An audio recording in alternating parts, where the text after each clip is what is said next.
This is Valley News Live at noon. Russia and Ukraine both say they're ready to resume talks to end the bloody war. But for now, nothing has been scheduled and the assault on Ukraine continues. Deborah Alfarone has the latest from Washington. The Russian military has intensified its bombardment of major cities across Ukraine. In Kharkiv, Russian missiles heavily damaged a government building. Just 80 miles west of the capital, firefighters battled a blaze in the aftermath of a suspected Russian airstrike. The mayor said the target was a residential building near a hospital. At least 4 people died, including a young child. In the south, Russians have launched sweeping offensives on strategic port cities along the Black Sea. With the Russians advancing, Ukrainian soldiers and civilians are digging in, determined to defend their nation, whatever the cost.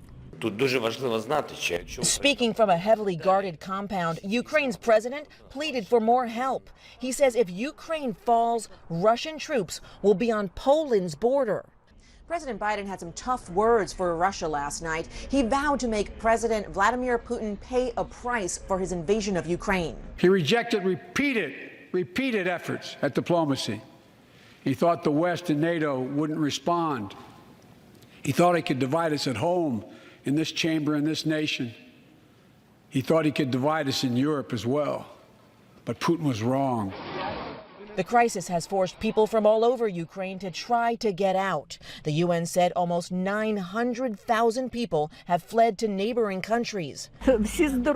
This woman says thanks to all the kind people who helped them. Deborah Alfarone, CBS News, Washington. More economic backlash for Russia as Apple stopped selling iPhones and other products, saying it's deeply concerned about the invasion of Ukraine. ExxonMobil says it's preparing to shut down production and investment in development projects. A rally in solidarity for Ukraine is planned for tonight in Fargo. In a Facebook post, Ukrainians in North Dakota invited people to bring signs and Ukraine and/or U.S. flags to the Veterans Memorial Bridge between downtown Fargo and Moorhead. The rally is set to begin at 4:30. We'll have live coverage of that event throughout the evening right here on KXJB and KVLY. The temperatures we're currently experiencing during the lunch hour is probably as good as it's going to get. We could see falling temperatures this afternoon. Let's go to Summer Schnellbach with a quick look at the weather. Summer? Yes, thank you so much, JC. We've got cloudy skies, a bit of a breeze moving those flags, but more importantly, JC, it's your birthday. I want to wish you a very happy birthday. Sorry to embarrass you on air, but it's a special day and you deserve a shout out. Back to the forecast for today. We're currently seeing temperatures in the teens, some 20s, but Fergus Falls is the warm spot, 30 degrees with a north breeze at 10 miles per hour. In Fargo, we're seeing 20 degrees, the wind out of the north at 16 miles per hour. It's 18 in Bemidji, 14 in Grand Forks, noting some flurries, but some of the flurry activity that's been within our cloud cover today has been very hard to detect by satellite and radar because it's such a shallow layer. We had the same issue this morning with some freezing drizzle. Meanwhile, we do have some light snow pushing now into Stutsman County and a little bit down towards the Fergus Falls area as well. Your hourly planner today in Fargo. Yeah, we've about reached our high temperature for today. We're going to see falling temperatures through the rest of the afternoon. By the time you're tuning back in tonight for Valley News Live at 9 and 10, we'll very likely see temperatures only in the single digits. The good news, check out our daylight trend. Today, we have 11 hours and 9 minutes of daylight. Too bad it's not sunnier. And JC, by the end of the month, 12 hours and 47 minutes of daylight. Just trying to wrap up the cloudy day on a more positive note. Thank you for the sweet birthday shout out, Summer. You're welcome. You deserve it. Thank you. New for you at noon. Fire crews say in South Fargo house has around $2,000 in damages after a fire earlier today. It happened at around 8:45 this morning in the 1200 block of 14th Street South. Fire crews say the fire started in a bedroom, but it was quickly put out. The homeowners were inside at the time, but they were able to get out safely.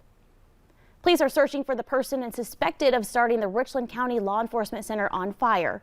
Authorities say they saw a person go into the lobby at around 9:30 last night.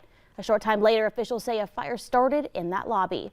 The inmates were taken to Cass and Barnes County Jail as a precaution. State troopers are trying to figure out what caused a deadly crash along I-94 in Stearns County. A Minnesota man died yesterday when his semi left the interstate near St. Joseph and dropped onto a road under an I-94 bridge. The victim was a 60-year-old man from Rush Lake. 4 people in St. Paul are safe after they were held hostage inside a gas station. Police say a woman with a gun was threatening people inside of a Speedway convenience store. While on scene, SWAT did hear a gunshot and rushed inside. None of the hostages were hurt, and the armed woman is now in custody. A former North Dakota State prison guard pled guilty to delivering contraband to an inmate. Matthew Taylor brought an inmate a cell phone, SIM card, and a sealed box of cigarettes that contained meth in exchange for cash. Taylor was working as a correctional officer at the state pen in Bismarck from March to November 2020. The 2022 dates are set for horse racing in North Dakota, as the State Racing Commission has approved 6 race dates. For the North Dakota Horse Park in Fargo, you'll be able to place bets July 15th, 23rd, 24th, 29th, 30th, and 31st. The horse park is west of I-29 on 19th Avenue North. A Perham native and Concordia graduate is running for governor of Minnesota. Former Twin Cities media personality Corey Hippola made the announcement yesterday on Twitter. He says he's exhausted by the toxic two-party divisiveness in St. Paul, so he'll be running as a centrist third-party candidate. We've all suffered from Monday blues, and one 4-year-old felt it too. Coming up, we'll take a look at his adorable reaction that's gone viral. But first, Summer's next to tell us about an active weather pattern that we're going to be expecting later this week.